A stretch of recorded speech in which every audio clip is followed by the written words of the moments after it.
This is the story of how one quiet night, a night that began like any other, turned into a turning point that tested the foundation of a marriage and changed everything two people thought they knew about love, trust, and honesty. The house was eerily silent that night. Not the soft, relaxing kind of silence, but the heavy kind. The one that sits in your chest and refuses to move. I remember tracing the rim of my wine glass, letting the cool surface glide under my fingertips, while across the table, Mark sat motionless. The candle between us flickered gently, casting shifting shadows across his face. Normally after dinner he was all energy, talking about work, cracking a joke, making plans for the weekend. But tonight, there was something different about him. Something still. His eyes were locked on the candlelight, but I could tell his thoughts were miles away. "Are you okay?" I finally asked, breaking the silence that had stretched too long. He looked up, startled, then nodded. "Yet just thinking." Those two words, just thinking, had become his shield. I'd heard them before, and every time they meant the same thing. Something was bothering him, but he didn't know how to say it. After 8 years of marriage, I could read his moods like an open book. The tension in his jaw, the way his fingers drummed softly on the table. It was all there, written in body language he didn't even realize he was speaking. I pushed my chair back, walked around the table and sat beside him. "Talk to me," I said gently, placing my hand over his. "Whatever it is, we'll figure it out together." He exhaled, long and slow, as if he'd been holding that breath all evening. Then he looked at me, really looked, and said, "There's something I've been meaning to tell you. Something that's been on my mind for a long time." My stomach tightened. There was something in the way he said it, quiet, deliberate, that made my heart beat faster. I tried to steady my voice. "Okay, what is it?" He looked down for a moment, then back up again, his expression unreadable. "It's not bad," he said, as if trying to calm me before I even reacted. "It's just different." That only made me more nervous. Different how? He hesitated for several seconds before speaking again. "I have a fantasy," he said finally. "Something I've never told anyone. Not even you." The word hung between us like a weight. I blinked, unsure what to say. "What do you mean a fantasy?" He nodded, his eyes steady but uncertain. "Something I've imagined for a long time. It's not about anyone else. It's about us.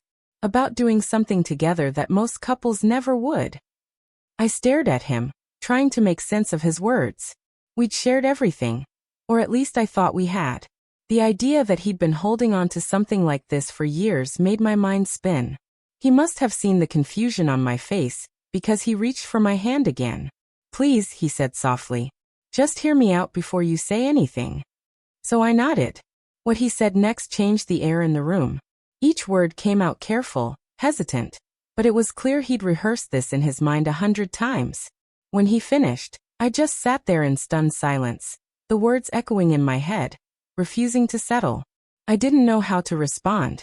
My first instinct was disbelief, then curiosity, then fear. "You've been thinking about this for a while?" I finally asked. He nodded slowly. "For years. But I never knew how to tell you. I didn't want to scare you or make you think less of me." There was honesty in his eyes. No manipulation, no deceit, just a man exposing something deeply personal. That sincerity made it harder to be angry. I sighed, rubbing my temple. "Why though? Why would you want something like that?" He ran a hand through his hair and took a deep breath. "Because I trust you. Because it excites me, not just in that way, but because it's about stepping into something new together. It's about seeing each other differently, breaking out of the patterns we've lived in. I think it could bring us closer, not further apart." His voice was steady, but there was a kind of desperate hope behind it, too. I didn't know how to feel. Part of me wanted to shut the conversation down completely, to bury it before it grew roots. But another part of me, the one that had grown too used to routine, was listening. We talked for hours. About what it meant, what it could change, what it could destroy. He reassured me over and over that this wasn't about betrayal, but about trust. About connection. "It's not about losing each other," he said quietly. "It's about finding something new together." I wanted to believe him. When we finally went to bed, I couldn't sleep. I lay there staring at the ceiling, my mind chasing itself in circles. The house was silent again, but it wasn't peaceful. It was the kind of silence that comes before a storm. The moment when everything feels too still, too fragile. Beside me, Mark slept soundly, breathing evenly, as though the weight he'd been carrying had finally lifted. But for me it had just shifted, from him to me. I thought about our years together. The laughter, the arguments, the quiet mornings over coffee. And I wondered if knowing everything about a person was really possible. Or if love meant accepting that sometimes, the people we think we know most still have corners we've never seen. By the time morning came, I still hadn't made peace with my thoughts. But I had made a decision.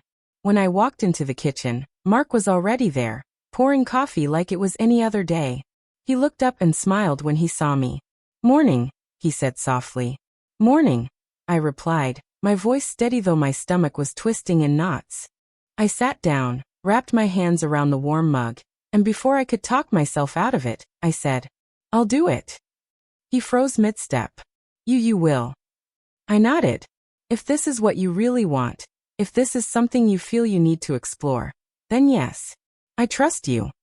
For a long moment he just stood there watching me.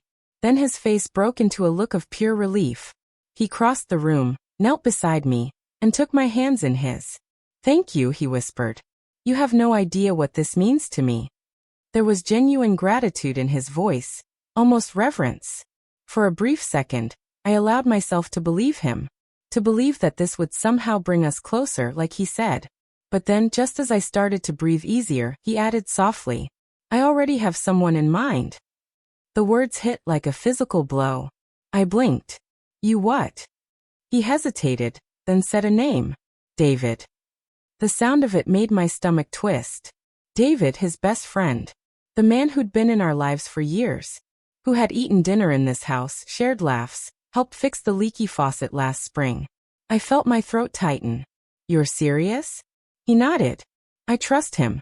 He's been my closest friend for years. He's respectful. He would never do anything to hurt us." But that only made the situation feel even stranger. Because now it wasn't some abstract idea. It had a name. A face. A history. All at once, I felt like the floor beneath me had shifted. Everything that had felt hypothetical last night was now real. The rest of the day passed in a blur. I went through my usual motions, shower, breakfast, answering emails, but my mind wasn't really there. Every thought circled back to the same question. What are we doing? Every sound in the house, the ticking of the wall clock, the hum of the refrigerator, even the faint buzz of Mark's phone, felt sharper, louder, almost intrusive. I caught him texting once, his expression unreadable. He didn't say who it was, but I didn't have to ask. I already knew. It was David. That night, dinner was quiet again, but this time it was a different kind of silence. Mark seemed lighter, almost relieved, while I sat across from him, wondering how we had arrived at this place. How something as simple as trust could suddenly feel like such a fragile, dangerous thing. And that night marked the beginning of something neither of us could ever take back. Sometimes, it's not betrayal that breaks a bond. It's the secrets we choose to share.